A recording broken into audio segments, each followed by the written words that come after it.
Yeah, you can take that thing off. You want them to land it. I'm going to. Look, I'm taking this off.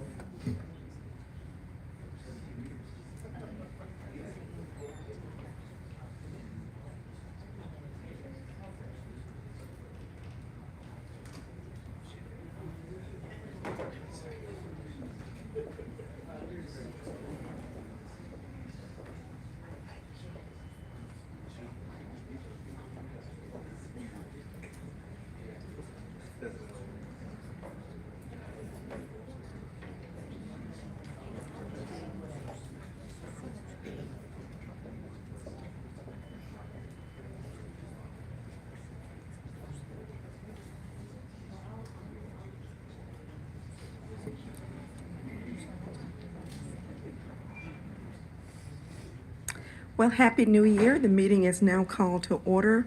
We'll ask everyone to stand. We will have an invocation by Mr. Spence, followed by the Pledge of Allegiance.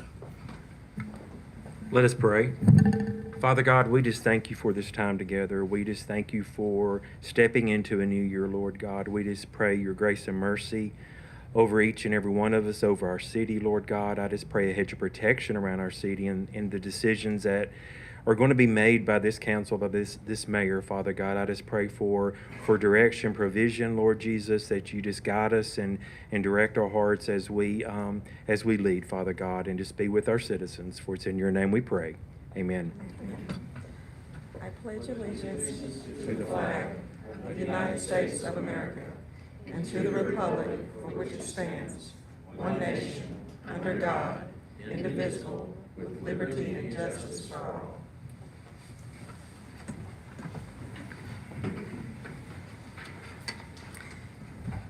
Mr. Light, if you'll call the roll.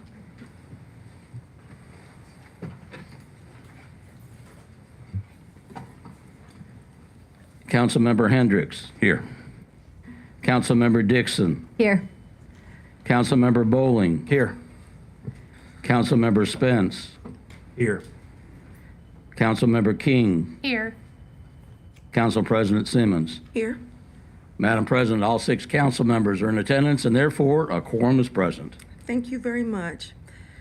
At this time, we will have the approval of the agenda for the motion. Motion. Second. It's been motioned by Mr. Bowling, second by Ms. King. All in favor of the motion. 6-0, motion carries. Thank you. At this time, we will have message from the mayor. Thank you, Ms. Simmons. I'm going to move down here today because I have a couple of items that I am going to cover. First, I would like to ask those who are here with the launch program to please come forward. I know Dr. Bill is here. Dr. Bill, do you want everybody to come and join you for the photo? I think that'd be great. Absolutely. As they come forward, I don't know how many people are familiar with the launch program. I want to call it Dr. Bill's baby, but it is absolutely a nationwide model for how we can take students in high school and plug them into the workforce. And we have companies can train these students, put them to work for a period of time. They get school credit while they're doing it, and it's teaching them not only the hard skills, but the soft skills that are going to prepare them for a successful future when they get into the workforce. And before I turn it over to Dr. Bill to make a few comments, I do want to present you, on behalf of all the students and those who've come behind you, I'll give you this one, a certificate of commendation, and I'll read the certificate of commendation, and we'll pose momentarily for those photos, so I'm not talking in the middle of it. This is a certificate of commendation to the launch program that says the City of Florence is proud to honor and recognize the Florence High School Launch Program for earning the 2025 Alabama Work-Based Learning Seal of Excellence. This program serves as a model of excellence for work-based learning across Alabama, I would say beyond Alabama, thus providing Florence students with quality, hands-on experience in multiple fields before graduation. I applaud each of these who participating in the launch program right now, and all of you who have gone before. Look forward to speaking at your banquets, but I want to turn it over to Dr. Beal to make a few remarks, and then we'll get a good picture. How's that? Dr. Beal? Really appreciate Mayor Tyler and the council for including us and putting us on the agenda and recognizing this accomplishment, this achievement, because it's truly a result of all of us working collectively. We've got some of the partnerships built into the city structures that have produced some outcomes that we're very proud of.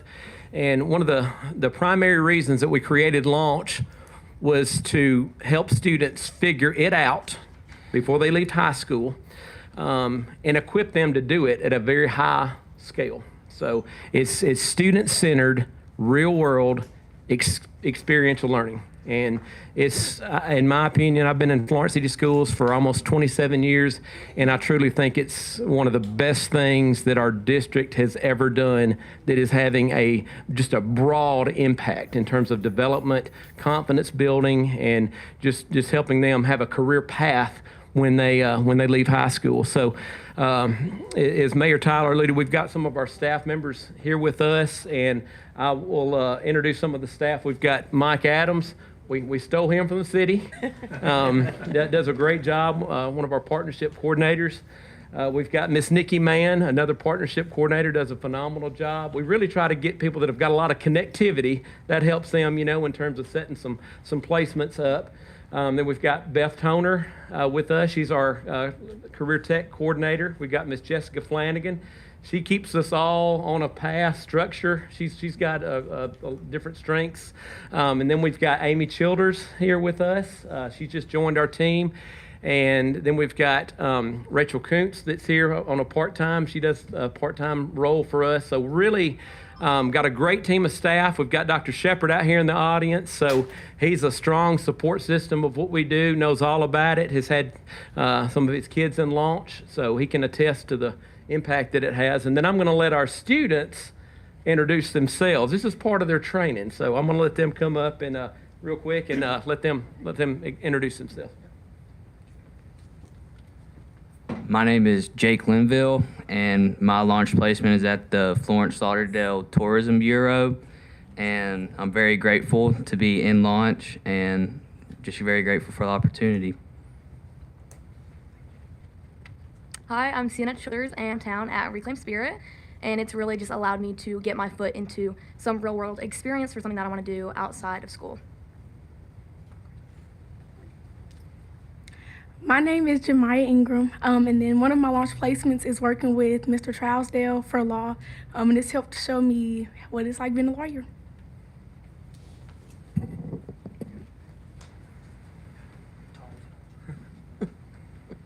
My name is Alec Bruton. My launch placement's at Massey Drugs, and it has given me a lot of skills that I will use for the rest of my life.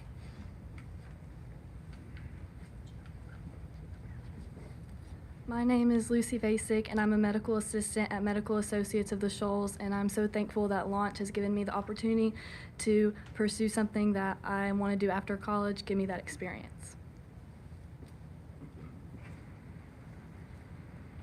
My name is Emery Broadfoot, and I'm an intern at GeoSource, and Launch is just such a great opportunity for us to learn further what we want to major in college and do after high school, and I'm very grateful for it. So this program is a true example of everybody getting ROI off of it, everybody winning, everybody having an impact. And I think, as you guys know, one of the main things that people look for in terms of a community to come into the community, they look at the school systems and what's going on in the school system. So this is something that is truly having an impact. It's creating a workforce pipeline for different channels, and it's a talent pipeline. You're training them, you're building them up, you're moving them in those channels, and there's outcomes coming. So just the biggest gratification of this program is just seeing true development. Understanding, what kind of behaviors that you've got to display under the roof of a workforce. They've got to get an impact off of it. They're transitioning from the high school mentality. This is real world. And they've learned that. They understand that. They have to look at it through business industry lenses. Really want to thank Mayor Tyler. He's been a strong proponent of Launch over the years. He gets it. He gets the vision of it, gets the purpose. And this award will help us put Florence on a broader map because we will be speaking at multiple conventions in different states to showcase this because people want to replicate it. We've actually started 12 other models already, in state and out of state. So really proud of this and really appreciate you guys recognizing the value of this. So any staff members want to say anything? They're shy. So anyway, I really appreciate the recognition and we appreciate you working us in your meeting. Thank you very much.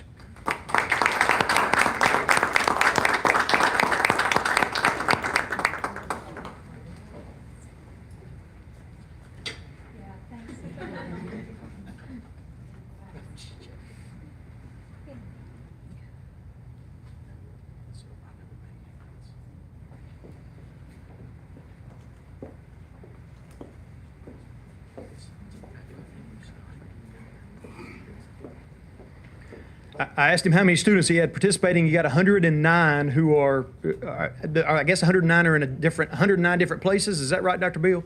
We've got 111 business industry partnerships, and I think we've got about 109 students, give or take, in different roles. Some of them, most of them local. We got a couple that'll drive out of the area a little bit. So I appreciate all of those over 100 businesses, companies, organizations here in town that are also supporting the launch program and allowing these high school students to come in. So congratulations to each of you, and I know you are your parents are very proud of you as we are. The second item that I have is a proclamation. Is anybody here with human trafficking awareness? Would you come forward?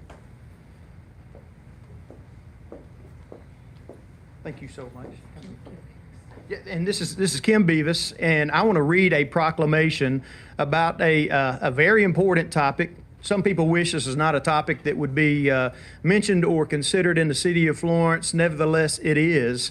And this is a proclamation, and I'll read it, so bear with me. It says, whereas human trafficking is a public health issue and crime that harms the health and well-being of children, individuals, families, and communities, often across generations, and whereas human trafficking can happen to anyone in every community, and whereas human trafficking is connected to many other forms of violence and exploitation and often shares common risk factors such as lack of resources and unsafe environments, and whereas strengthening communities requires collective action to prevent, recognize, and reduce the conditions that contribute to exploitation and to create environments where people are protected from human trafficking and other forms of violence, and whereas a successful response to human trafficking requires a coordinated, community-wide response that includes collaboration across sectors and with those who have experienced human trafficking to ensure that services and programs are effective and meet the needs of survivors,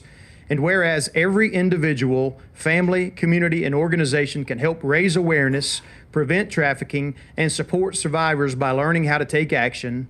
Now, therefore, I, Mayor Ron Tyler, on behalf of the City of Florence and its citizens, in support of this endeavor, do hereby proclaim the month of January 2026 as Human Trafficking Prevention Month. I also want to reaffirm our commitment to human trafficking awareness, training, and education activities, strengthened resources for those impacted by human trafficking, and to being designated a trafficking-free zone supporting a more coordinated, comprehensive response to prevent and combat the crime of human trafficking. I'd like to present this proclamation to you, and I appreciate you, your organization, and for what y'all do, because it is a very important work. So thank you very much. Would you like to say a few things? Yes, thank you. Thank you very much. My name is Kim Beavis. I'm the Executive Director of Kramer Children's Center. On behalf of our community, the Alabama Anti-Human Trafficking Alliance, and all those fighting against human trafficking, including Kramer Children's Center, I want to thank Mayor and the City Council for recognizing January as Human Trafficking Month. Preventing, recognizing, and responding to human trafficking is very important, and we take it very seriously at Kramer Children's Center. Thank you so much.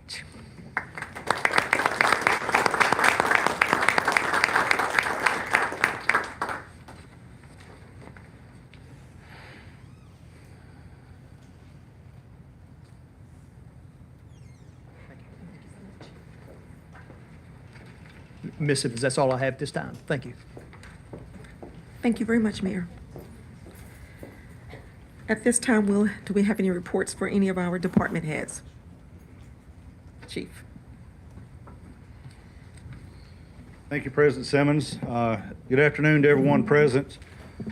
My name is Tim Anderton, Chief of the Florence Fire Department. One of the many responsibilities I have, in addition to overseeing the operations and the 97 personnel that we have working for our organization, is forecasting and planning for needs in the future. Under the leadership of former Fire Chief Charles Cochran in the early 1990s, Chief Cochran began in 1992 incorporating basic EMTs into the medical field into our organization. And since 1992, fire trucks respond almost always in front of an ambulance and arrives prior to the transport unit arriving and initiates patient care. And about just a little less than 3 years ago, using the same motto of trying to forecast and model what's needed for our community in the future and what's coming, we began an endeavor, and today we reached a major milestone with that. Just before the work session began this afternoon, we were inspected today by the Alabama Department of Public Health. They had their inspectors on site. They reviewed all of our equipment, our apparatus, all of our records management, protocols, everything that's involved in the vetting process of becoming an ALS non-transport provider. And I'm very excited to present to you all that we received that recommendation and accommodation by the Department of Public Health. It puts the Florence Fire Department in a position to have increased level of pre-hospital care and interventions. And in today's world, that is certainly impactful to the good for people's public safety and their health and outcome. And we're certainly excited about that. And I can't say enough about the men and women that work at the Florence Fire Department, their willingness to take this on, because it was a challenge put out to them a little less than 3 years ago, and we've got numerous guys that have stepped up to the plate, and they've taken the training that's required, which is very demanding.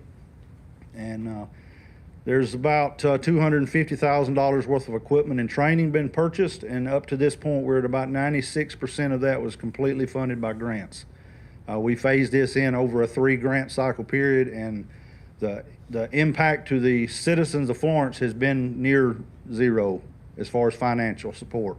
We have a very good, solid plan moving forward for sustainability, and there's certainly a good day for the Florence Fire Department. I commend the personnel that work with our organization. I certainly want to make that announcement today.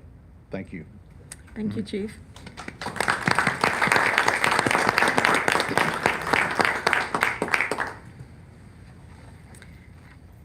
This time, we have any reports of any standing committees? Okay. I do have one from the Finance Committee. We met on December the 22nd at 11 a.m. In attendance was Katrina Simmons, the chair, Mayor Tyler, Shana Balch, Jackie Hendricks, Josh Bowling, and David Carson. The business at hand was we discussed the budget. Mayor Tyler and Shana Balch, they went back to find room for the cost of living raise, but the funding is not there for the 3%. The 2.5% cost of living raise was added to the budget. It will become effective January the 1st. The revenue is expected to match the expenditures. Ideally, a break-even budget. $22,000 for a placer, AI, great for application data, split 3 ways with Parks and Recs, tourism, with Parks and Recs and tourism. The funding for UNA was reduced to $325,000. The original agreement was $500,000 per year. Mayor pointed out that it is common to support your local institutions used by the city of Athens. For example, major cuts to the police department budgets for savings, additional costs for inclement weather policy, $225,000, inclement weather policy as a savings account until March, increased funding, a retirement from 3% to 3.5%, increase in health care cost, 11 departments are getting less than what they got last year. Police department only got 2 cars. That last year, 8 to 10 is ideal. Mostly equipment and software in the budget is being cut. Mayor Tyler plans to continue to keep a close watch on the overtime. Katrina Simmons asked about the cut to the Music Preservation Society and to the Burl Slater. Shayna states that they did not ask or provide documentation for financing. Shayna just cut the total in half rather than cutting it totally. Organizations must request appropriations to receive it, and that still doesn't mean that you would totally get it. Organizations are also required to submit financials. The Music Preservation Society was cut to $10,000. Katrina disagrees with this cut. Shayna said that they also did not request the funding. The timeline is the end of July for organizations to request it. If there are any projects that in the works, we need to know ahead of time rather than be surprised so they can be budgeted. Mayor Tyler pointed out that this is very important for a department ask out of the budget. Departments were told to ask for their needs only. Mayor Tyler is confident in the cuts that was made. Ms. Balch explains that the budget and that we have plenty of money in the bank. We are in good financial standing. January the 16th paycheck will include the raise for the employees. Katrina's concerns about projects funding within our districts that's coming up soon for discussion. Katrina added that the budget can be amended and any change made to go before the council, and if they are all open to any conversations, and that the council is all open to any conversations and want transparency. Voted and the budget was passed on to the full council. Motion carries and the budget passed on to the next council meeting. And we adjourned at 11:23 a.m. Okay. Any additional standing reports, committees? Nope. Okay. We don't have any public hearings at this time. At this time, we'll have business from the floor pertaining to items on the consent and the regular agenda with a 5-minute time limit. But before we do that, I need to read some rules of procedures for the code, city code sections. This is a new year. It's a new beginning. Want to wish everyone a happy new year. I feel like it's deemed that it's necessary for me to read this again, just to refresh memories to our city in regards to our city council meetings going forward. So I want to take this time to read the section codes so that we can all govern ourselves professionally and respectfully towards each other. It's a new year, it's a new day, it's a new administration. So we're going to start with the communication from the public, and then we'll go with the decorum, and then we'll discuss about addressing the city council. Section 2-65, communications from the public. Under the sections 2-6310 and 2-6314 of this code, regarding comments from the public during the city council meeting, each speaker may address the council for a period not to exceed 5 minutes. After being recognized by the president of the council, speakers must state their names and addresses and must be courteous in their language and deportment.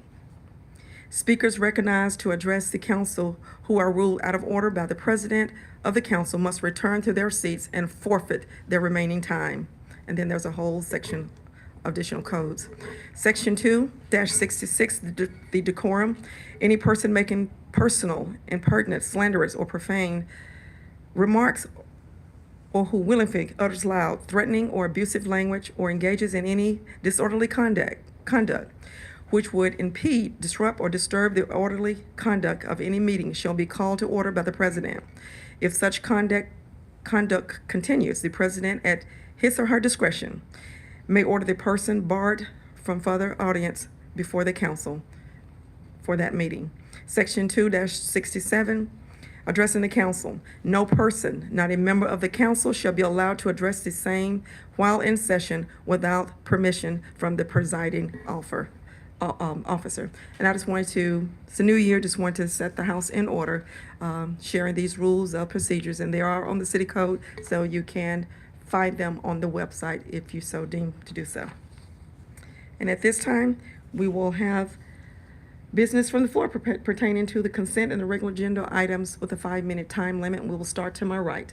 If you'll come forward, state your name and address, please.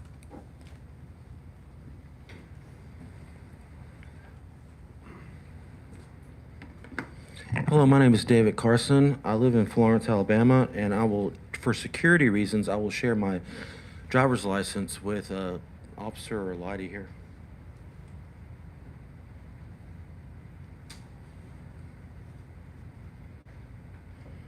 If I didn't live with family members, I would just say my address and dare people to come mess with me, but I do have family, so I ain't going to do that. Yes, my name's David Carson, and I was going to, it was just regarding general business item A. Excuse me. This is regarding the budget. And I read this earlier, and I noticed it's worded very weird. It's worded in a way that I've never seen a budget item worded on when it's being voted in. And I'll just read this out loud. It says, resolution to approve appropriate sums for the operation of the various general fund departments for the interest on its bonded and other indebtedness, and to make appropriations to various boards and institutions, and that it meets the requirements and reflects the projected revenues of $90 million, and projected expenditures of $90,447,500, yielding a surplus of $0 for the fiscal year ending September 30, 2026, sponsored by Shana Ball. It's usually when you do a budget, it says resolution to amend to pass the budget. That's usually all it says. We got this word salad here, and I already talked to a couple of council members, and they assured me that this would get cleared up during the work session with Shana Balks, but it was not mentioned during the work session. So I was wondering, before you vote on this, at the very least, could Shana Balk explain why the language of this agenda item is so different and so confusing before you vote on this? It's because this is a big deal. This is not over $90 million. I think the public, it should be crystal clear to the public why the language is like this, because I don't understand, it's, for the interest of the bonded and other indebtedness, what does that even mean? You know, it's a lot of money. I just want to hear it from Shanna herself what this new language is that I've never seen before is in regarding to passing a budget. And just a side comment on the budget, it was mentioned that a lot of things were cut and stuff. I just wanted to say, and it's been a lot of back and forth, and I appreciate the effort and stuff, and efforts towards transparency as far as the budget's concerned. But if I'm not mistaken, this is still the most the highest budget that we've ever had as a city. I'm just wondering, is that just from inflation or just from the employee increases? Because they said there was a lot of cuts, but yeah, it's bigger than ever. So I'm just wondering, maybe a simple answer of why this is the biggest budget, even though there was a lot of cuts. That's all I got. Thank you. Thank you. Yeah. Thank you. Anyone else to my right? In the middle. My name is Rod Shepard. I live at 121 Whisperwood Trail, Florence, Alabama. I'll take off my name tag because I'm not standing on behalf of Florence City Schools. First off, I want to make sure that I'm not out of order in relationship to what I would like to ask a question about, but it deals with item number 7 on the agenda that deals with reports from department heads that you just made. As president of the Music Preservation Society, I attended a meeting back in July with outgoing Mayor Betterton and several others at the table who I can't call their names. It was myself and Dr. Lloyd Jones, who's the vice president of the Music Preservation Society. During the course of that meeting, we left the meeting under the understanding that we would be funded at the same level for the upcoming year. However, that there was some desire to change what they required us to be able to spend the money on. Initially, with the memorandum of understanding between the City of Florence and the Music Preservation Society, those funds that were appropriated were for 4 events. One would be Riverside Jazz, one would be the opening session, the other would be Beale Street Blues, and there's a fourth one to which is escaping me right. No, I know. It's the play, the handy play. That's the fourth one. And those funds were appropriated to make sure that we had those events. And so, if I heard your report correctly, we're not going to be funded at that same amount in the upcoming year. And as a president of the board, with one of the largest festivals that we have in the Shoals area, those funds are greatly needed. Let me just go ahead and tell you. I was in a board meeting last night. I saw the budget, and it's not great. And so I would just ask that if there's any consideration to reconsider. I was not under the understanding that we had to make a request for the funds. It was just said that we would continue to appropriate this at the same level. And that's how I left the meeting, and that's what I thought. Again, I can't tell you everyone at that table. It was myself, Dr. Lloyd Jones, and there were some Parks and Recs people that were at the table. Bill Jordan was at the table. I do remember him being at the table. But just want to, for the record, make that statement. Being here, I'm not here for that purpose tonight, but hearing that after I am here and serving in that capacity, I just wanted to stand and make that statement. Thank you. Thank you very much. Anyone else in the middle? And just for the record, I know some of you, you come up here and we're just looking at you. We don't have dialogue back. So it's not like we're just being rude and ignoring you. We just don't have dialogue back and forth. Yes, ma'am. First off, apologies. I was supposed to be here at 4. I had my times confused. I got here at 4:45 for the working session. Apologies. But I'm Carmelo Parasolidi. I'm with Green Acres Organic Farms. We have been in business in Florence since September 25th, 2019. We have loved being here. First off, we love the city. I've been born and raised, been married here. I now have 2 kids with one on the way, and Green Acres is my main source of income, and it has provided a great life for me and my family. And over the past few years, we have been able to give back to the community to over $150,000 of products to folks with Parkinson's or cancer, and just try to give back in different ways. What I'm here for today is the hemp application. The laws changed in July. They passed a law called HB 445. We're a industrial hemp grower. We're also a processor. We have a lab over in Florence. And when the laws changed, they are now requiring us to have a ABC hemp license to continue selling what we've already been selling for going on 7 years. And basically what I'm here today is to answer any questions. I know we can't have dialogue here, but to answer any questions and basically just ask for you folks to vote to give us approval to continue operating in the city of Florence for the ABC application. Before we can even apply, we need the municipality to approve that they want us here. So that's the first step, but we have everything else in line. We're basically waiting on that, and we hope that you vote in favor of giving us that chance to continue operating. So, thank you. Thank you very much. Anyone else in the middle?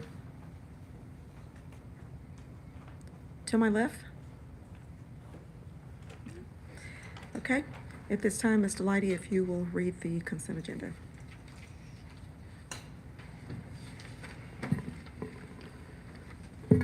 All matters listed within the consent agenda have been distributed to each member of the Florence City Council for reading and study, are considered to be routine, and will be enacted by one motion of the council with no separate discussion. If separate discussion is desired, that item may be removed from the consent agenda and placed on the regular agenda by request. Okay. Do you hear a motion to approve the consent agenda as presented? So moved. Second. Mr. Hendricks, second by Ms. King. All in favor of the motion? 6-0, motion carries.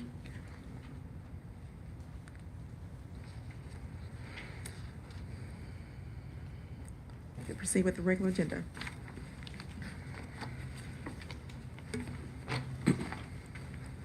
Regular agenda item A is a resolution approving an ABC licensing and a compliance division consumable hemp products pre-application by Green Acres Organic Farms Incorporated regarding a license to sell consumable hemp products in the city of Florence, sponsored by the City Council.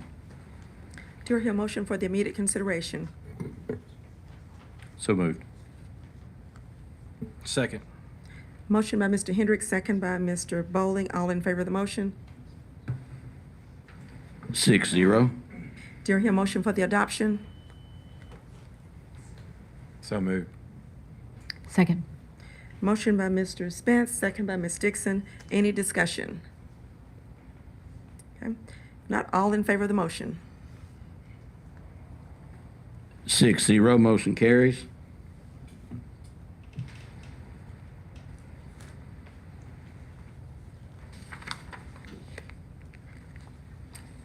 General business?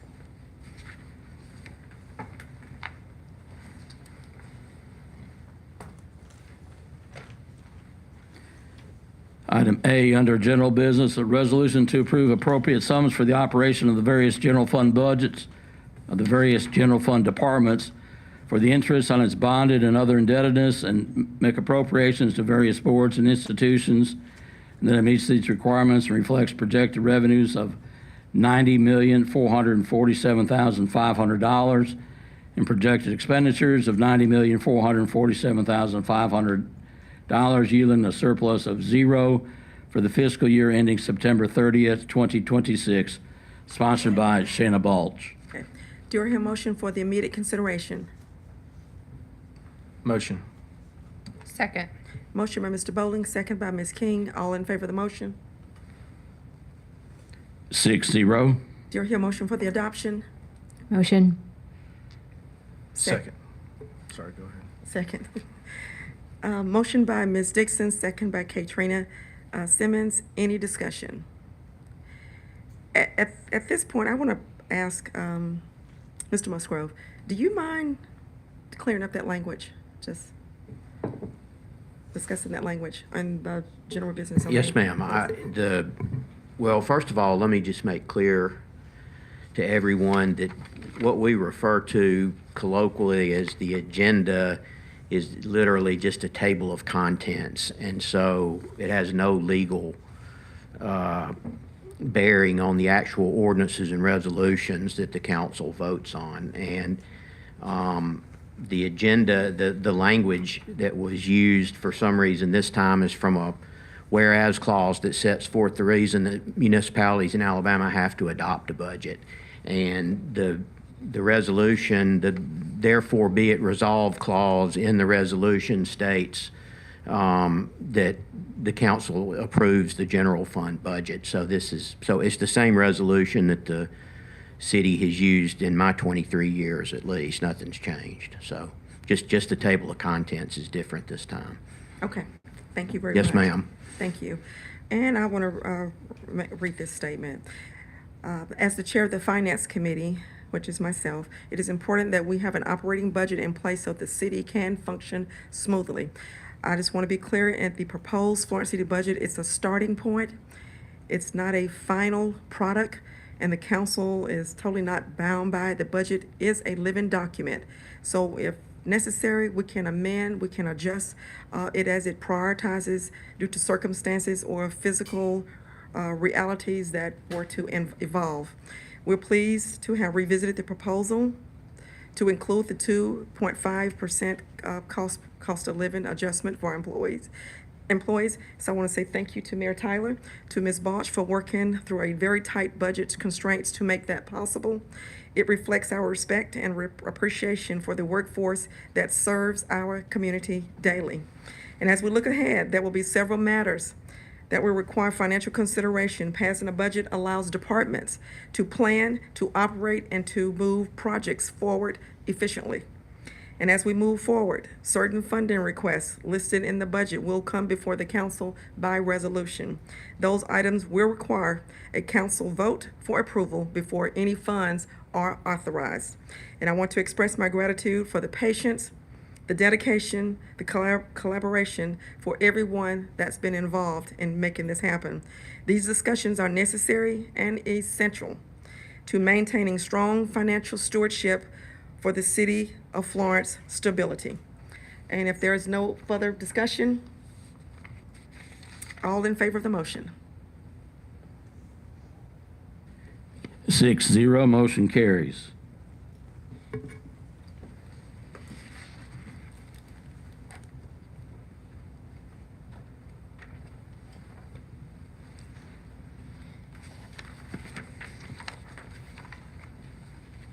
Item B is a resolution to amend the Electricity Department budget fiscal year 2025-2026, sponsored by Mark Lovejoy.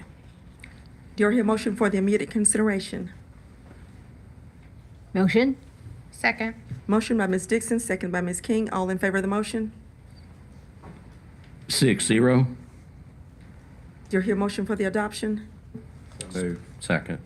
Motion by Mr. Spence, second by Mr. Hendricks. Any discussion? All in favor of the motion? 6-0, motion carries.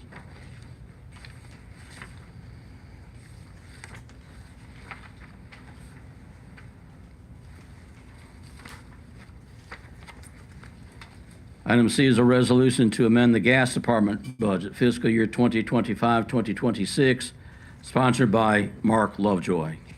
Do you hear a motion for immediate consideration? So move. Second. Second. Oh, sorry. Motion by Mr. Hendricks, second by Katrina. All in favor of the motion?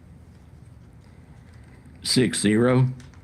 Do you hear a motion for the adoption? Motion. Second. Motion by Mr. Bowling, second by Mr. Spence. Any discussion? All in favor of the motion? 6-0, motion carries.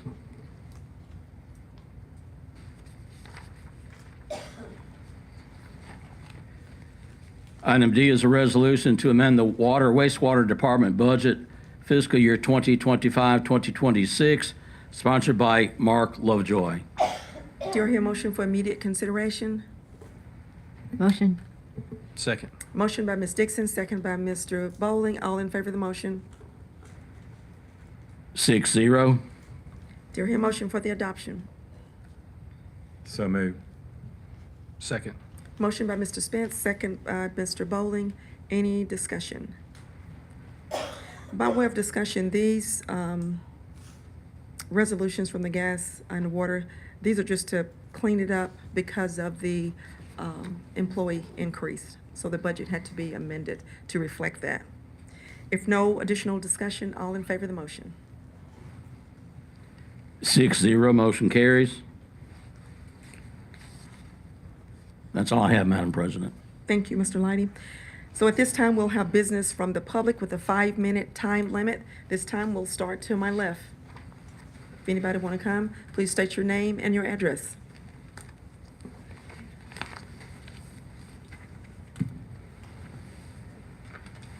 Monica Shannon, 112 Cypress Landing Place, Florence.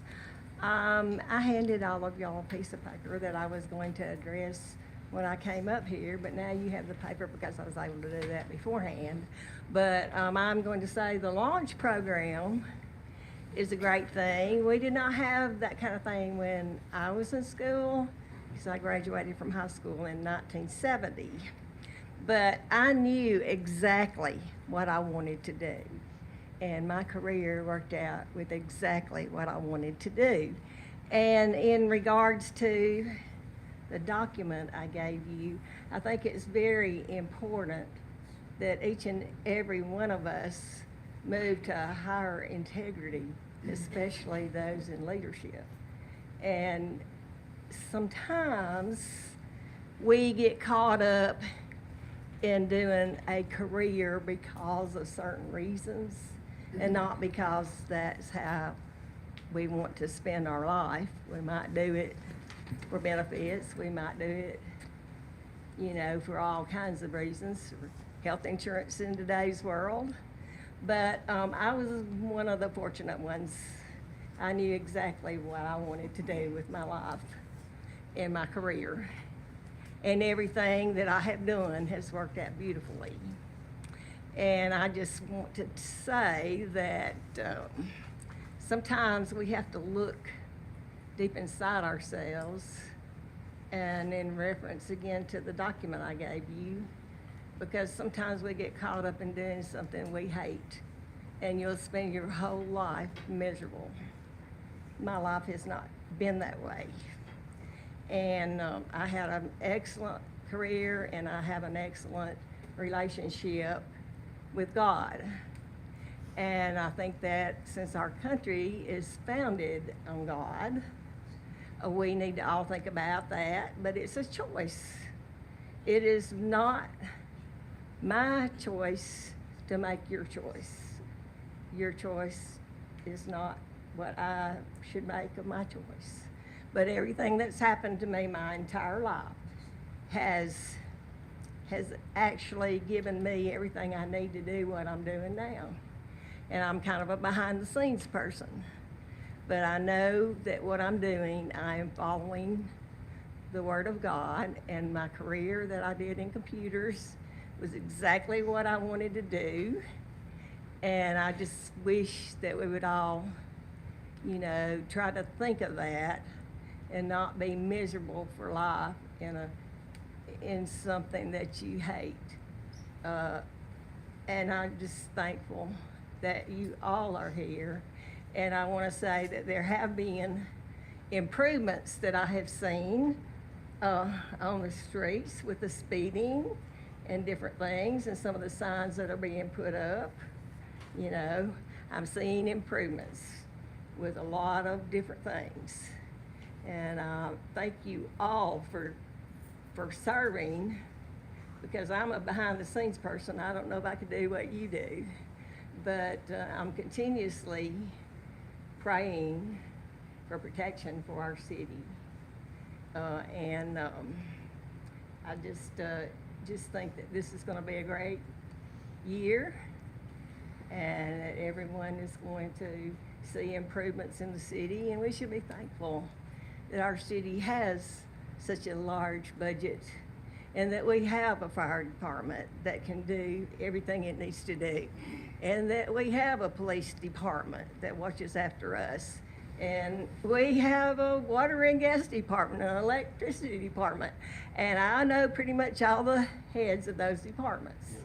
And I know that we are in excellent shape, and I don't see, you know, even though there's a disagreement in the way people feel, I don't see how anybody can complain about our beautiful city and the way it operates. So, and you can take the document with you and use that however you wish. If you don't want it, you can throw it away. It's your choice. Thank you very much. Thank you very much. Anyone else to my left? In the middle? Roderick Shepard, 121 Whisperwood Trail. Notice I have my name tag back on, split personality. I rise this time for the official reason as to why I attended tonight.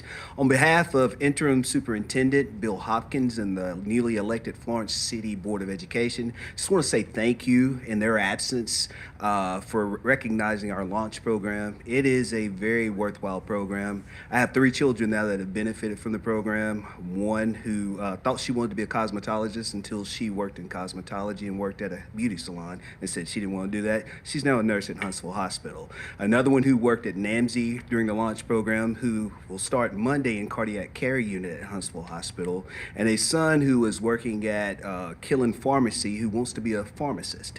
And so I will say, as a person who has had a great experience with the launch program, as a parent, that it is indeed a great program. Just letting you know, the board would have been here tonight. Some of you may know we're in the process of launching our search for our next superintendent of the Florence City Schools. That started today with a meeting from 2 to 4 with staff members to get input.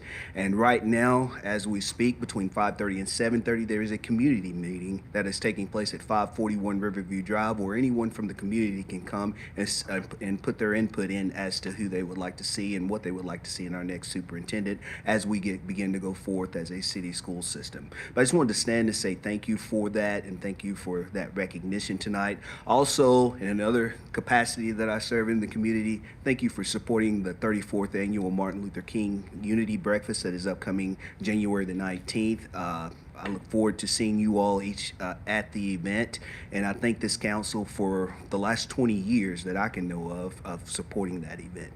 Thank you all for what you do. Thank you very much, Dr. Shepard. Anyone else in the middle? To my right.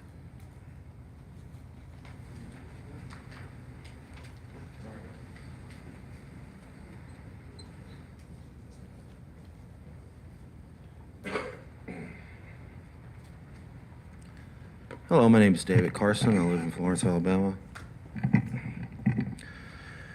Yeah, I would like to speak on an item in the agenda that was just passed, specifically the $325,000 handout to UNA, and that's what it is. It is a handout.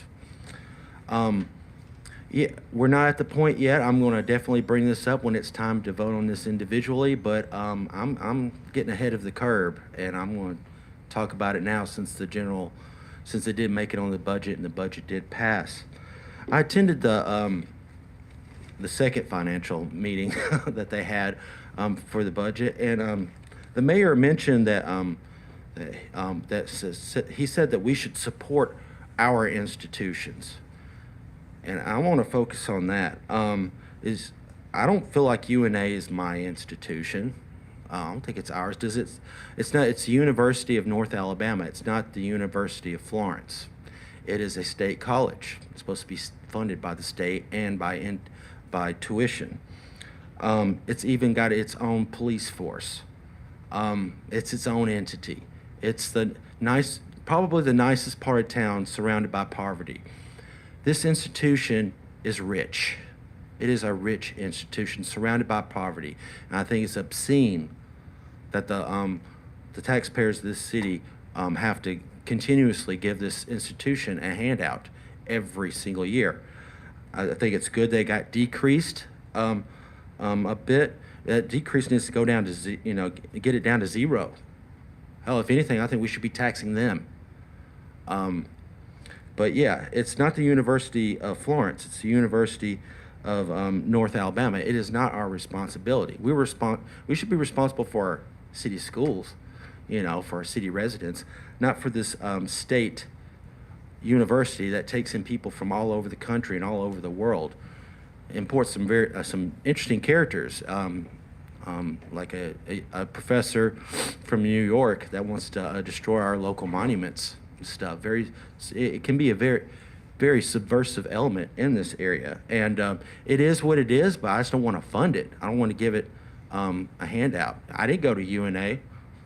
I don't care. There's a lot of people in this town didn't go to UNA. I think most people in this town didn't go to UNA. I think most people that go to UNA get their degrees and leave. I think the only ones that seems like the only ones that stay are get in local government somehow. I guess that explains why local government keeps on writing them checks. During the last election, our mayor and 2 council members received donations from friends of UNA. So yeah, they're going to definitely get a return on their money on that. You give $500 or $1,000, and then back they get $325,000 back. That's a pretty good profit margin right there. So yeah, I think that's pretty corrupt. A lot of people say, well, I support UNA. What would our town be without UNA? UNA is not going anywhere if we don't give them $325,000. UNA is a rich organization. They deal with millions and millions and millions of dollars. If this is just like a UNA alumni donation for using city tax dollars. Listen, UNA alumni, if you want to donate to UNA, get out your checkbook or your credit card. You're more than welcome to give your personal money to UNA.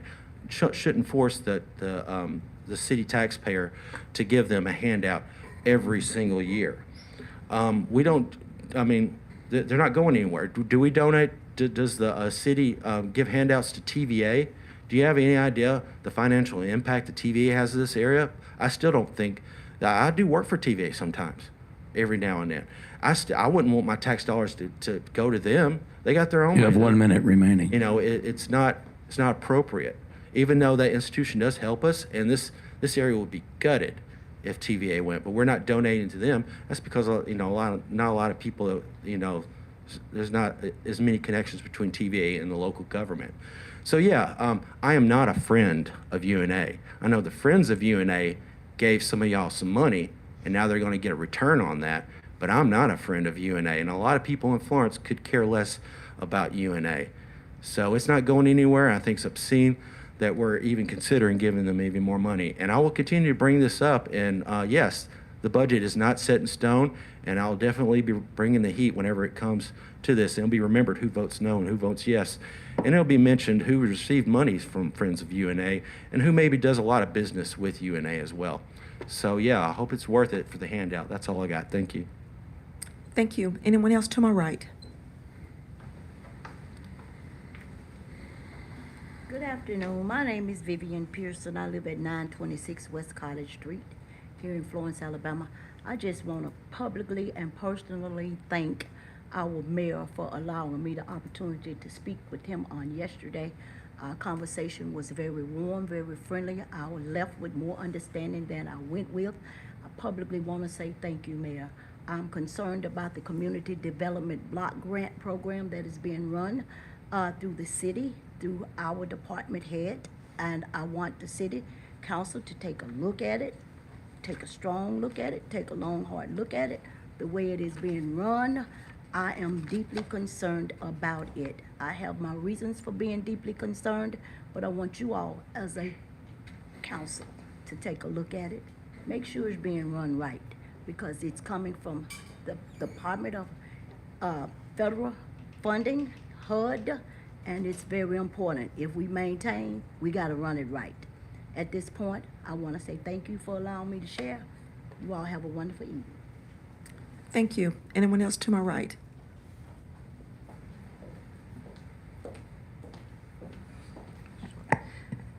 Good evening. My name is Donna Tate. I live in District 2. I want to congratulate our new city council and Mayor Tyler. You don't mind if you'll state your address, please? Oh, 201 North Oak Street, Florence. I'm excited to see the new blood in our city council and look forward to what you will accomplish. I know some of you personally, and I've already seen firsthand the work that you do for others in our community. And I truly believe that this council will be a boots on the ground and not just driven by personal agendas. I think that you're committed to serving the best interest of the citizens in your district and the overall good of our community. You know, we all live here, and are you going to make everybody happy all the time? No. So, and I have to make notes, because if not, I'll be all over the place. So anyone who knows me knows the passion I have as an animal advocate. We're incredibly fortunate to have the amazing animal advocates in our area. I see what these heroes do, not for recognition or glory, but simply to help some of the most vulnerable of God's creatures. Whether you're an animal lover or not, having a strong animal services like we do in Florence Lauderdale Animal Services affects you. It impacts everyone's life. Who are you going to call if you have a stray or an injured animal if you don't have an animal services like we do? You can ask some of our fellow counties like Franklin County. They would love to have half of what we have. So speaking of injured animals, I've heard some people say that why not just put an injured animal down? Well, that might be somebody's beloved pet. If you have an animal that comes up missing and they're lost for 2 weeks, that baby's not going to look like what it did whenever it left your house 2 weeks ago. So what are you going to do? They find one that's been hit. What are you going to do? Are you going to put it down immediately? Are you going to let it lay there in pain while it's on the stray hold? Or are you going to seek medical treatment for that animal? So, recently, I'm sure a lot of people, anybody who follows Facebook is aware of the 2 doodles that came up missing from the Simpsons, and both were finally returned home, but it was witnessed that someone actually intentionally tried to run over one of them. So what if that dog had been hit? And I can guarantee you that those people would have been devastated if their dog had just been put down. But like I said, we're fortunate that we do have the services around here, and we have a lot of advocates that work hard to try to support that as well. And I may be mistaken, I don't know, but I don't know if there's another department in the city that the public pours into like they do the animal shelter. Whether it be time, whether it be money, donations, food, blankets, everything. And that's because of how amazing it is and the work that they do, and because so many people care about the animals. They don't choose their situations. We just try to make them better. And that just speaks volumes. And the reason that we support them so is because it is amazing. And Cheryl Jones is an amazing director. If people don't know her or some of her staff, you really need to get to know them, the things that they face every day and what they have to do. She is well educated in what she does. She's got a lot of experience. She knows the laws, and she's going to do what's right by an animal. I have seen them do for the public. There's a food pantry for people who cannot afford to feed their animals. It allows them to keep them in the home with them instead of having to surrender it to the shelter, because a lot of times those dogs don't do well and they could be top of the list to be euthanized. So I don't know what the budget is, what the outcome was for the shelter. I just know that we are all affected by it, whether you have ever been in it or whether you go out there all the time like some of us do. What goes on there trickles down, because like I said, if you've got a stray dog, you've got an aggressive dog, who are you going to call? Because like I said, you can talk to people from other counties and they can tell you it's not good when you have no one to reach out to. So I appreciate all the support that they get from people, and can't wait to see what y'all all do this year. Thank you. Thank you. Anyone else to my right?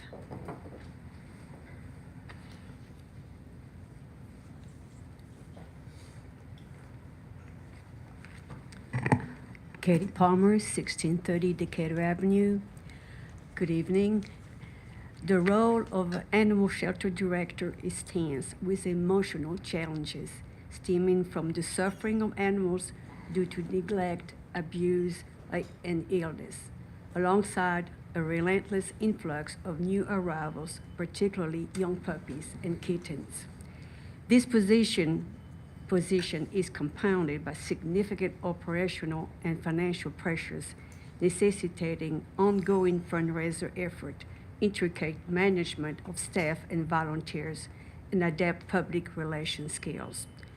The director, Cheryl Jones, must also navigate difficult decisions which can lead to high levels of burnout, anxiety, depression, despite a profound love for animals.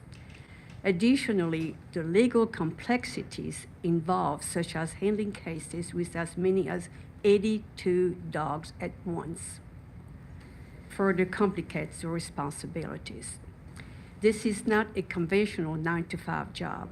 It demands round-the-clock commitment to address continuous crises, manage staff well-being, and uphold the welfare of numerous lives.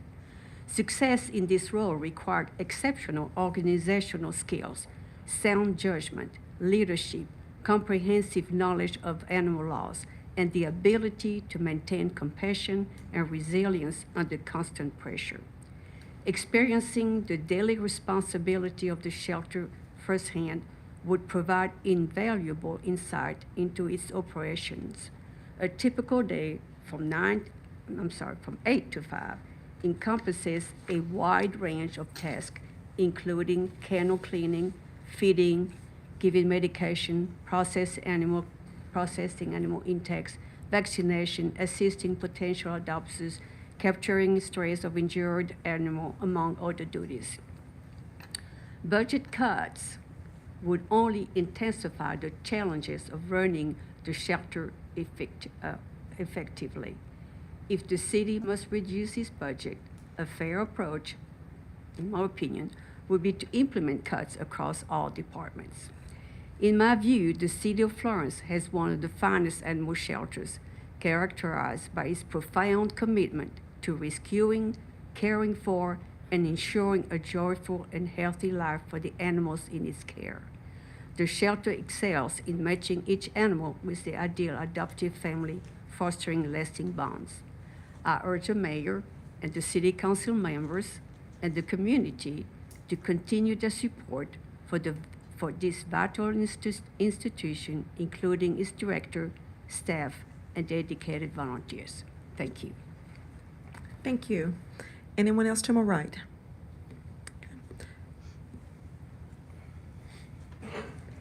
Hello, Regetta Poo, 1718 Maple Avenue. I just want to briefly I'm in District 1, and I just want to briefly say something in reference to, we've been asking for, what do you call them when, for speeding? Speed cushions. Speed cushions, yes. Where I live, it's right at the end of Hope and Maple. So it can be a blind spot. The car's coming fast both ways. So I had literally back up in the driveway because I'm afraid to back out of the driveway. And we've had some major accidents, whereas two young men was racing and literally ran up on the post lady, Sherry, that's the post woman for the post office, and tore her porch down. One car went over in one yard and the other one went in her yard. And just recently, we had another accident where the gentleman, I think he lived right down the street, he was going fast. And Sherry's husband's car was parked on the street, and he ran over that car. The traffic there is horrendous coming up on Maple, and it's very short. We're right there, not far from the field, the soccer field. And I think you had given us information saying that there had been some type of information or research or whatever. I've been there almost 3 years now, and there has not been anything over there. I've not seen any type of cord or whatever you put down to check the speed. And you can hear it late at night, you can hear it in the morning. And they go so fast, even with my camera, I can't catch it. And I'm asking for that to really be checked, because somebody is going to really get hurt there. We've had two accidents, and one other one probably the first year I moved back over there. And the other thing I want to reiterate is I want to touch a little bit on what Miss Pearson shared about block grants. I had the opportunity to assist my brother and them with that, the block grant, and they had gotten really high up on it. But yet, because of I was helping them, I shared that the person who was sent out to look at the house, and they came out at night and nobody knew they were coming, but they were sent out by the city, the individual that's over the block grant. And when I called them and talked to them the next morning about that, they shared with me that that person gets all the city contracts. And I said, well, isn't that a conflict of interest?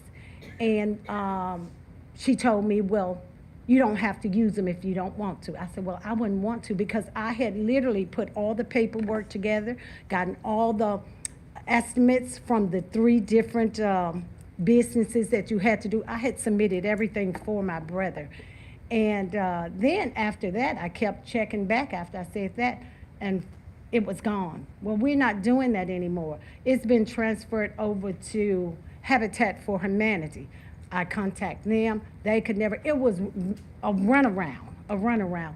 So now I understand that now it's with, I'm sorry? Community action. Yes, community action. But I even tried to ask, can you please share with me then who was the individuals that was awarded? Well, it's personal. But my question was, how can it be personal when it's federal government money? It's block grant money. It's from the federal government. And I agree with Ms. Pearson that that situation needs to be reviewed, and it needs to be a lot of transparency there, because it's not right now. And the person that they said get all the contracts, and that was another thing I didn't quite understand. Why would you have me to go out and get 3 contracts?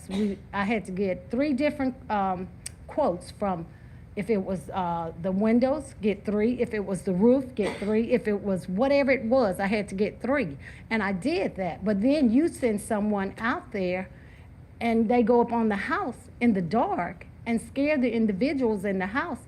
My sister-in-law, which lived in the house, And when I get over there, he tells me, he says, I said, why are you coming down off this roof? He says, well, you said you'd call me back. I said, I hadn't talked to you. He said, yeah, you said, but you know when someone calling, if you're busy, you just swipe up, I'll call you back.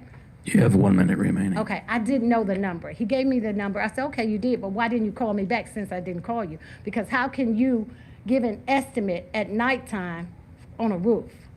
And when she told me that he gets all the contracts, he was a fireman, and he gets all the contracts, I said, well, that's a conflict of interest, isn't it? And after that, we no longer could get anywhere with that. It was transferred to the Habitat for Humanity, but yet they never got the money either. So I'd like some, answers to that, some transparency, and really something done about the speeding on Maple Avenue. It's bad. Thank you so much. Thank you. Anyone else to my right? Okay. At this time, we'll have council member reports with a 5-minute time limit, starting with Mr. Spence. Well, Happy New Year, everyone, and just want to thank everyone for coming out tonight and those who are watching online. This is what we want. This is what this council is looking for, people to be involved with our city, government here. And thank you for all the comments tonight and participating and being a part. Also, I'd like to thank the mayor and Shana and President Simmons and Josh and council members Josh Bowling and Jackie Hendricks for moving the budget forward, and grateful for our employees of our city and that we could give them a 2.5, proven tonight, a 2.5 increase. We thank them for everything that they continue to do to keep our city functioning. Be looking for a District 5 community meeting in the near future. Within the next month or two, we're going to be getting together and having, Q&As and, open for everyone to ask questions and see where our city's going. And also just want to be grateful for this new year that we're walking into. And then I'm grateful to stand with the mayor and this city council and where we're embarking on the new, in the future for 2026 and what the possibilities are for our city and where we stand and where we're going. Thank you. Thank you, Councilman Spence. Ms. King? Thank you all for being here tonight. Happy New Year. Hope everyone has a great 2026. My phone number is 256-956-9621. Feel free to contact me anytime. January the 15th, 6 p.m. at Parkway Community Church of God on Cox Creek. I will be having a District 6 meeting. So if you live in District 6, please attend. If you cannot, please get with me. I would love to share some information with you. Thank you for all those who applied to the boards. We have lots of applications to look through. We appreciate you all for doing that, for stepping up and serving our community along with us. Thank you for the people from the lunch program who came tonight. We are glad for all that you are doing for our city. Thank you to Ms. Beavis, who is here also for the Kramer Children's Center. The work that they do is just priceless, and I've been there several times and met with them, and I just cannot tell you what a blessing they are to our community. Last Monday, I attended my first Planning Commission meeting. The Planning Commission is a vital part of development and planning for our city. I'm glad to be a part of that, and I look forward to the good work that is to become of that. Thank you to our city employees. You deserve this raise. You all work so hard, and we appreciate you. We're glad this budget is passed. I know the department heads and the employees will be glad to get things done, and we're glad to see our city moving forward. I want to say thank you to the Florence Fire Department for what they have done and their hard work. In getting this ALS certification, I have done that myself. Spent many years as a nurse with that certification, and I'm going to tell y'all, it is hard work what they are doing. And what they are doing for this community, there are no words for. I'm so grateful for them and what they have done. They're so important in making this future as we grow and things change in healthcare and our needs change. This is going to be huge for our community. And I just want to say thank you to our mayor. He works so hard. We're so appreciative of him. He is always accessible and communicates with us, and just he is absolutely making this job incredibly easy for us. And so thank you for that. And so thank you for all who've come out tonight, who are listening from home.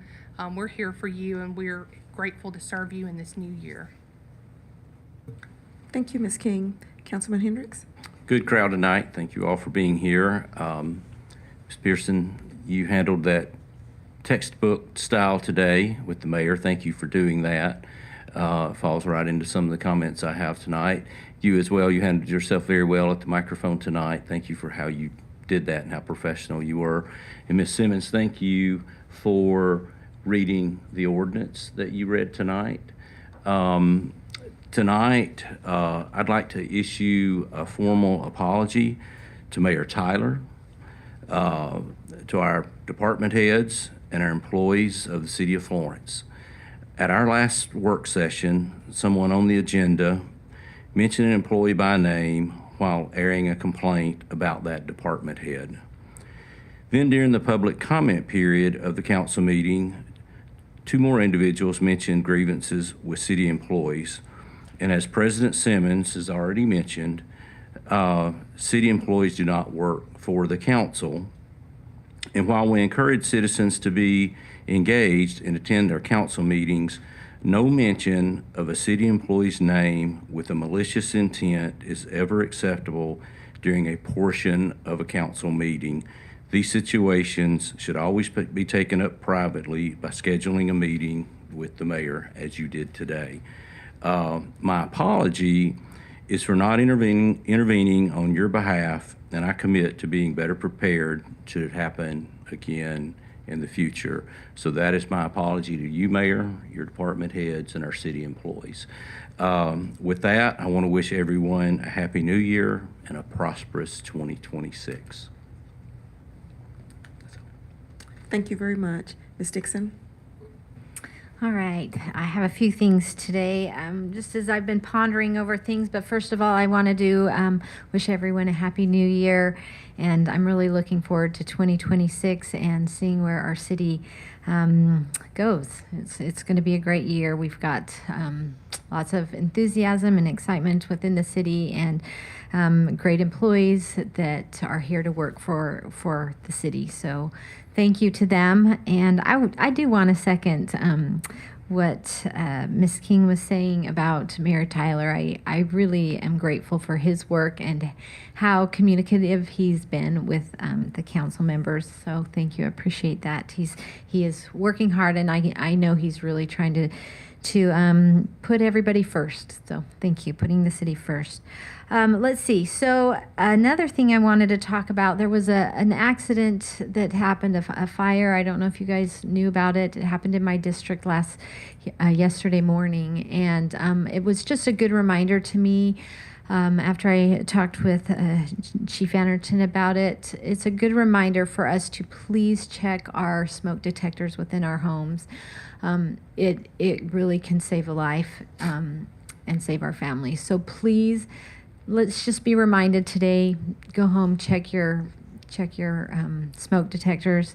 And I believe Council President is going to actually give a little bit more information on some benefits that we have in the city for that. Another thing that has been on my mind, and this is kind of a funny thing. I only have 5 minutes, so I got to make this story really fast. But I've been pondering how we can raise the city. How can we better the city as communities, as individuals? And I've been pondering this, and I woke up with this story that I heard a while ago, and basically it's about a piano that needed to be moved in a church, but where it was situated, you could not move it with any sort of equipment. It was going to be manpower only. And so this group of men got together and they were trying to figure out, and they were sizing everybody up. Who's bigger? You stand over here. Who's smaller? You stand over here. Let's try this. Let's try that. And they just really couldn't get it to move. But they, over collaborating with each other and trying to figure it out, one person said, everybody stand close together and lift where you stand.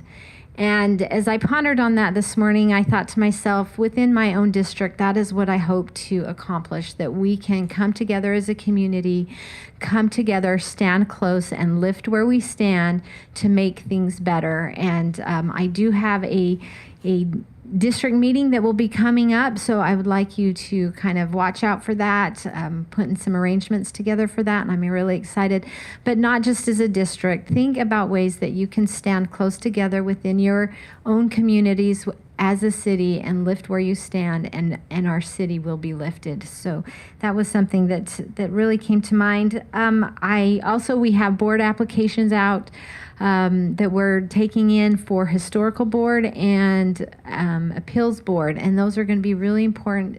We really want to get that appeals board going. We need more applications if you're interested, especially District 3. We don't have anybody representing District 3 yet in any of the applications. So please look it over and think about being a part of that. Wish you all a great rest of your week, and thank you for being here. Thank you. Mr. Bowling? Thank you, Ms. Simmons. Happy New Year to everyone. Good to see everyone here tonight. We appreciate your attendance and everybody online. I would also like to say congratulations to the fire department. That's an amazing achievement, and the city is very proud of them, as everybody should be very proud of them. The launch program, I learned about it last year, and it's an awesome deal. That's so cool. They came and spoke to us at the Exchange Club and kind of laid it all out there. Now I know several kids who have been a part of that program. It's truly amazing. So, Mayor, thank you for acknowledging them today. And I'd also like to say thank you to the mayor he was our speaker today for Exchange Club. He did a great job. Very transparent. That's all I heard from all of our members. He laid it out there, and it wasn't, roses and sunshines. It was, this is what's going on right now. So I appreciate that. As far as District 4, I've just launched a new Facebook page. It's called District 4 City of Florence Updates. So if you are in District 4 or you want District 4 updates, please go and like that page.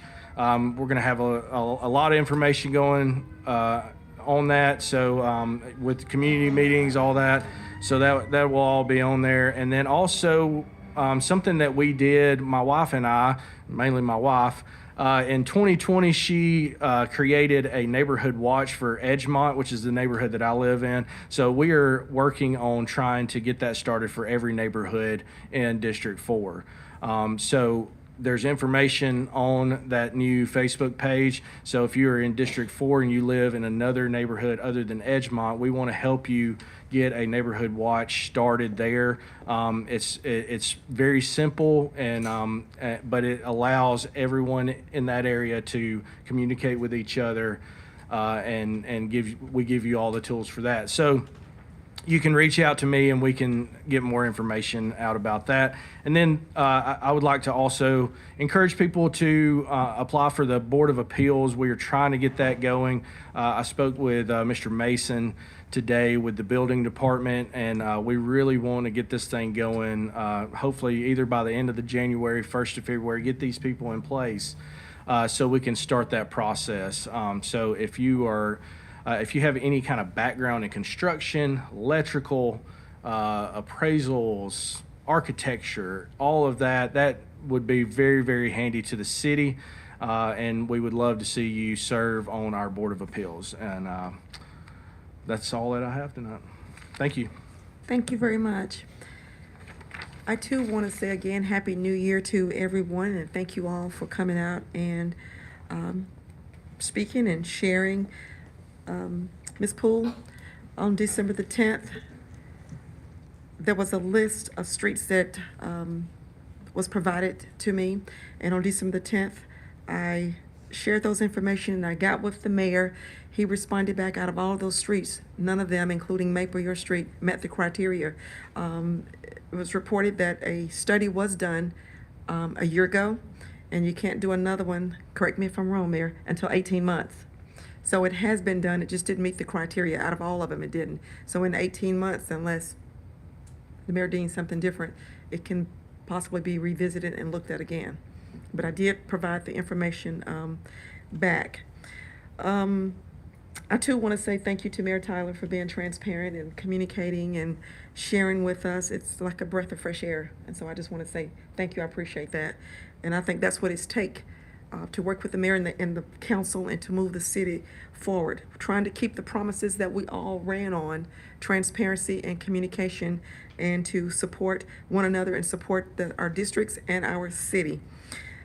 In regards to the appeals board, I too can't stress enough, apply. I know we have some. District 1, I want to see you guys well represented, as well as the city at large. As far as the fire department, kudos to them. They do an excellent job, all of our first responders. We do partner with them. They have a fire smoke detector campaign that they have been doing for years, and I've been part of it for the past, I guess, 3 years. And if you need a smoke detector, I encourage everybody to get one. It is no charge to you. Just call the fire department, call me, call any of the council, request one. It's no charge. They'll come out and install it. It literally will save your life. So I just can't encourage you enough to make sure that you get some smoke detectors. If you know of somebody who don't have them, look out for a neighbor, look out for a friend, and call us, and let's make sure that we get those taken care of.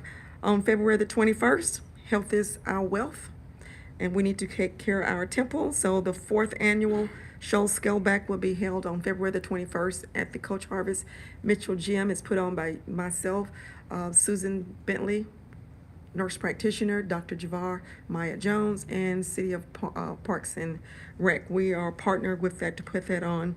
And so please, everybody, come out, take charge of your health. You get all this free information. If you go to the doctor, he's going to charge you, but come get it for free, because we have the health professionals there that you can get that. Let's see, I think, Dr. Shepard, in regards to you about the money, as you read what I read, I tried. So surely we'll look at that again. The Handy Fest, it brings in a lot of people, a lot of revenue. So hopefully we can get that back up to the 20,000 where it's always been. I didn't even know you as a president. So maybe you guys can also collaborate, share with the council who's your new officers, because I don't know about them, but I had no idea that you was the president at this time. So maybe you all can come and share with the council what you're doing. Certainly get some financials in and just share with us what you all are doing. I don't have no idea who on your board, who on your committee, or really a lot of what you do. So maybe that's a starting point to share, to enlighten us. And not picking on you, but I think everybody who asks for funding need to come and grace the podium at some time or another and share. You want the money, come talk to us. And I'm not picking on you. I don't have a problem. Okay. Well, I'm not. You just happen to be sitting there. So when I'm talking to everybody who's listening, you get appropriations, I think you should come and speak. Yeah, then that's just, there it is. And I think with everything being said, in regards to the Community Development Block Grant funding, Ms. Pearson, she did come. I was with her in that meeting with Mayor Tyler. It was a good meeting. Ms. Poole, I suggest Mayor Tyler, I saw him taking notes, so he already knows, and he is going to be looking into further, dive deeper into that. He's already told us that he's going to do a follow-up with that. So he's on it, and he'll get back with us to see where we are with that at this point. And if there's nothing else, Mayor, did you have anything you want to say? Okay, we will stand and be dismissed. Again, thank you all. Happy New Year. We appreciate your support. We'll have a closing prayer by Ms. Dixon. Dear Father in heaven, we're thankful for this time that we've been able to meet together as a city council, along with the other communities that have participated in this meeting with us. We're thankful for their participation, for their ideas, their thoughts, and their concerns.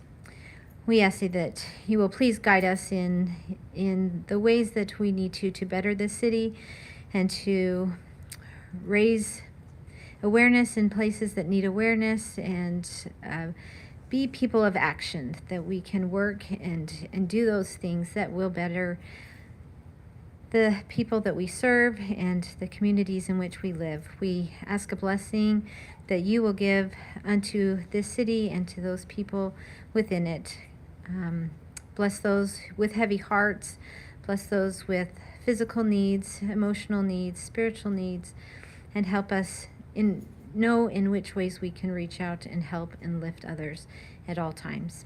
And we ask for thy protection as we go to our homes this evening and about the rest of our week. Be with us always. In Jesus' name, amen.